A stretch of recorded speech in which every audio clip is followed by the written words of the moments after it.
Hello dear students, welcome to Bosco Campus Vision YouTube channel of Kottayam Don Bosco College. I am Raniyar, faculty member of PG Department of English.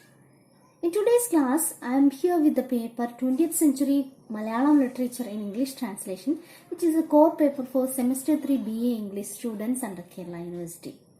In this class, we are dealing a new poem that is originally written in Malayalam language. The poem is titled Bhumikkoru Charamakitham, written by ONV Kurup.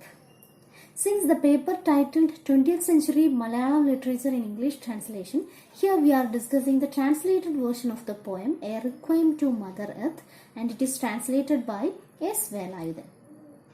So, regarding the poet ONV Kurup, Otteplakkal Neelakandan Velu Kurup, is the very famous Malayalam poet and lyricist who sung ഒരു വട്ടം കൂടിയൻ ഓർമ്മകൾ മേയുന്ന തിരുമുറ്റത്തെത്തുവാൻ മോഹം. So the very famous figure. He was the representative figure of pink era in Malayalam literature. He gifted a lot through his fine lyrics to Malayalam poetry. Then he considered poetry should be aesthetic rather than political. He sang with deep emotion about the dreams of laboring class and the cruelties of capitalists. That is why his poems reverberated with descriptive images of nature. It upheld the concept of humanity and motherhood. For some years, ONV Kurup wrote under the pen name Balamurali. His first published poem is Munnottu, which was published in the year 1946. His major works are Agnishalabhangal, Uppu, Bhumikkoru Charamakitham, Mrigaya, Ujjayini, Swayamvaram, etc. He was awarded Jnanapith in 2007. Jnanapith is the highest literary prize in India. Government honored him with Padma Shri and Padma Vibhushan. Unfortunately, he died on 2016 February 13th. So in this class, we are discussing the poem Bhumikkoru Charamakitham written by ONV Kurup. So now let's talk about Bhumikkoru Charamakitham. As I mentioned, the poem is originally written in Malayalam language under the title Bhumikkoru Charamakitham. Here we are discussing the translated version. So here the translated version is titled A Requiem to Mother Earth. It is translated by S. Velayudhan. This poem is taken from ONV's 1984's collection. Through this poem, the poet trying to remind us the value of nature. Here, this poem is treated as an anthem for the green movement of Kerala during the 1980s. Here, ONV decries the callous ways in which landscape is commodified and sliced up by human beings for selfish motives. So the poem addresses the issues of ecological preservation. Through this poem, the poet reminds us the need for the coexistence between man and nature. So the mutual coexistence between man and the earth would preserve the future human race. Through this poem, the poet advocates human beings should be grateful to Mother Earth for nurturing them. Now, let's go through the poem by taking the stanza-wise explanation. So, let's begin the first stanza. Malayalam, it begins like this. ഇനിയും മരിക്കാത്ത ഭൂമി നിന്നാസന്ന മൃതിയിൽ നിനക്കാത്മശാന്തി. ഇത് നിന്റെയും എന്റെയും ചരമശുശ്രൂഷയ്ക്ക് ഹൃദയത്തിലെന്നോ കുറിച്ച ഗീതം. And the English translation, it is beginning like this. A song of praise for this earth, for its surge of life, for poetry, the essence of its beauty. This earth is not yet dead, in the imminence of your death. May your soul rest in peace. This song I inscribe in my heart today is a requiem to you and to me. So this poem is printed as an epigraph to the original in Malayalam, and this is a song of praise for the earth, life and the beautiful poetry. And here in this lines, the poet foresaw the death of earth and he wrote an epigraph in praise of earth. So that is why here he says, this song I inscribe in my heart today is a requiem to you and to me. And this song which is inscribed in his heart is a requiem to earth and for himself. So this earth is actually not yet dead, in the imminence of your death, and may your soul rest in peace. So he foresee the death of the earth. So that is the first stanza. Moving on to the second stanza. When tomorrow you lie benumbed in an enveloping shadow of the dark poison flower of death, none will be left here, not me either, to mourn, to moisten your dead lips with your tears. Therefore I inscribe this to you, Mother Earth, not yet dead, in the imminence of your death, may your soul rest in peace. So I repeat, when tomorrow you lie benumbed in an enveloping shadow of the dark poison, flower of death, none will be left here, not me either, to mourn, to moisten your dead lips with our tears. So here, when you freeze tomorrow, he is telling to the earth. Here the poet ONV is telling to the earth, when you freeze tomorrow by the shadow of death's black venomous flowers, no one will be there remaining to shed tears for you and even me. So hence I have written this dirge for in advance. So that is why, therefore, I inscribe this to you, Mother Earth, not yet dead, in the imminence of your death, may your soul rest in peace. So that is why, oh my dear Mother Earth, for you are near of the death, I am singing this poem, may your soul rest in peace. Now, let's move on to the third stanza of the poem. You, mother even to the Parai, who bore the 12, from whom 12 clans branched, bore countless children who could not live in amity. You saw them with your own eyes, devouring one another. You stood helpless, shedding unseen silent tears. Then even as they danced merrily, coaching you slice by slice, all suffering, you stood unprotesting. So here in this poem, the poet depicts Earth as mother, and he says, you are the mother to the Parai and her 12 children. So here is a reference. So reference is that Parai Pette Pandirugulam. So it is a popular folk tale in Kerala. So according to this folk tale, Varaduji, he was one of the 9 wise men of Emperor Vikramaditya's court. He married a girl belongs to Paraya caste.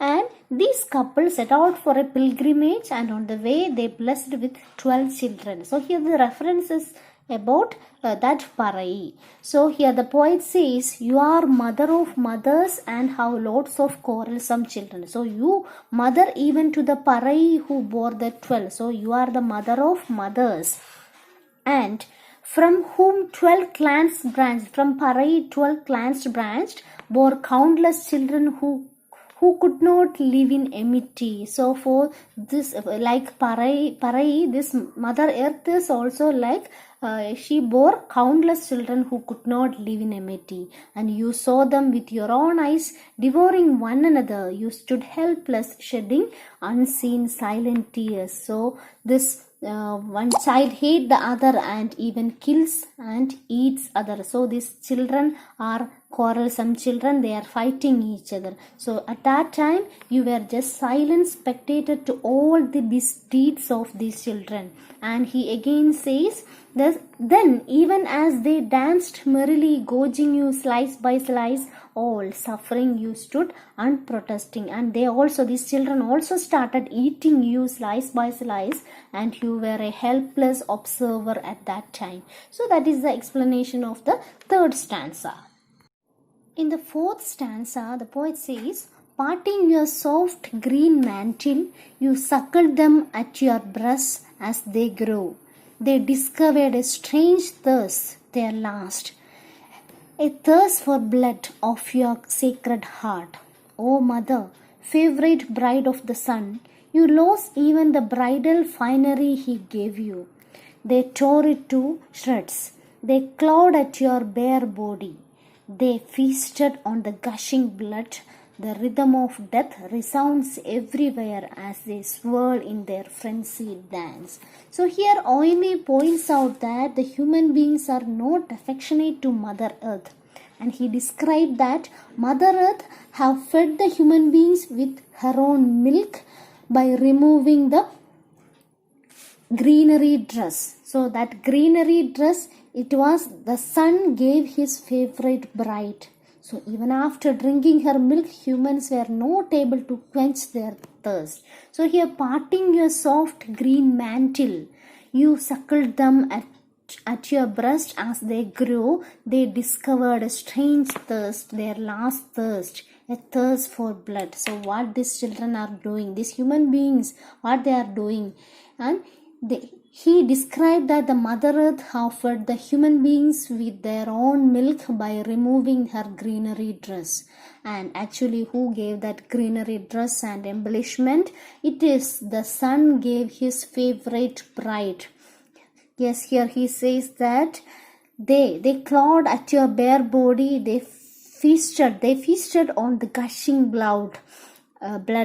The rhythm of death resounds everywhere. And oh mother, favorite bride of the sun. So my dear mother, you are the favorite bride of the sun, and you lost even the bridal finery he gave you. The sun gave you the bridal finery, and now you lost that. So even after drinking her milk, humans were not able to quench their thirst, and they started to suckle her blood too and started frenzied dance. And towards the end of this stanza, the poet says the rhythm of death resounds everywhere as they swirl in their frenzied dance. So he can hear the rhythm of death. It resounds everywhere as they swirl in their frenzied dance.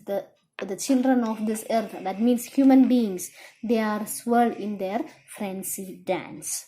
The next stanza is the story of the young Greek who unwittingly married his mother of Dated. The children Mother Earth, they who strip her naked script a new version of the old story. What they strip, they sell in the market for a drink. The villain's claw, the axe plays on and on. So here is also a reference. So here the poet starts in the story of a Greek fairy tale. Unaware that his lover is his mother, a young guy creates a history, and that is outdated. So here the references of Oedipus. And in the story of Greek fairy tale, he is unaware that his lover is his own mother. So he unawareing that he loves her. So that story, that is actually now outdated. And now what happened? The story, the children, Mother Earth, they who strip her naked script a new version. So now the children of Mother Earth, that is the children of Vasudha, strip their mother's clothes and sell them in the market for their drink. So what they are doing, the children of Mother Earth, they who strip her naked script a new version of the old story. So by doing so, they are scripting a new version of the old story. And what they strip, they sell in the market for their drink. The villain's claw, the axe plays on and on. So now the children of Mother Earth, that is children of this Vasudha, strip their mother's clothes and sell them in the market for their drink. And by doing so, they script a new version of the old story. And the sharp axe of cruel paramour still continues its play. So that is the stanza. So let's move on to the next stanza.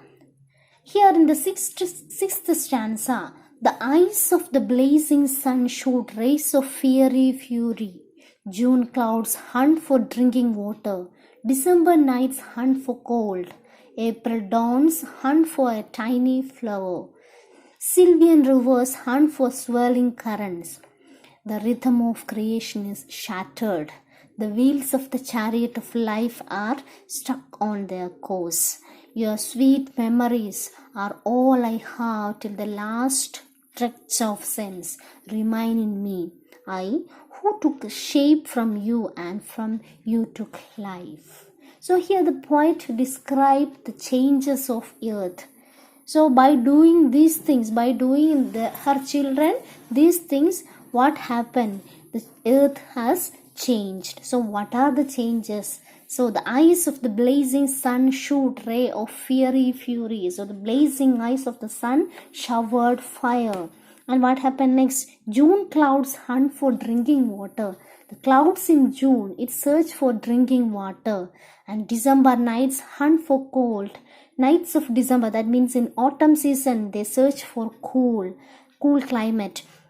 And what happened? Sylvan rivers hunt for swirling currents. So this then also the rivers search for water stream, etc. So what happened? The dawns of April, that means spring season, it also search for a tiny flower. So that is, the nature has changed. Nature loses its balance and life cycle freezes. So the rhythm of creation is shattered. The wheels of the chariot of life are stuck on their course. So now what happened? Now we are all witnessing the seasonal changes. What happened? We didn't get rain in the rainy season, and at another season we get rain, and we didn't get nowadays we don't get any fine or we can't see any flowers in the spring season, and we can see them in other seasons. So the changes, lot of changes happened in our mother earth. The wheels of the chariot of life are stuck on their course. So your sweet memories are all I have. So what happened? What here the poet ONV says, your sweet memories are all I have, till the last dregs of sense remains in me, I who took shape from you and from you took life. So the nature loses its balance and life cycle freezes. And your sweet memories, oh my dear earth, here the poet says, oh my dear earth, your sweet memories remain in me, my dear mother, and it is you who gave me shape and it is you who gave me life. So that is the explanation of the poem. So my dear students, I am concluding for today. Thank you, my dear students. I hope you understood the poem, the stanza-wise explanation of the poem. So let's take the rest of the poem in our coming class. Please do the homework and send me through WhatsApp, then only you will get attendance. Thank you. Have a nice time.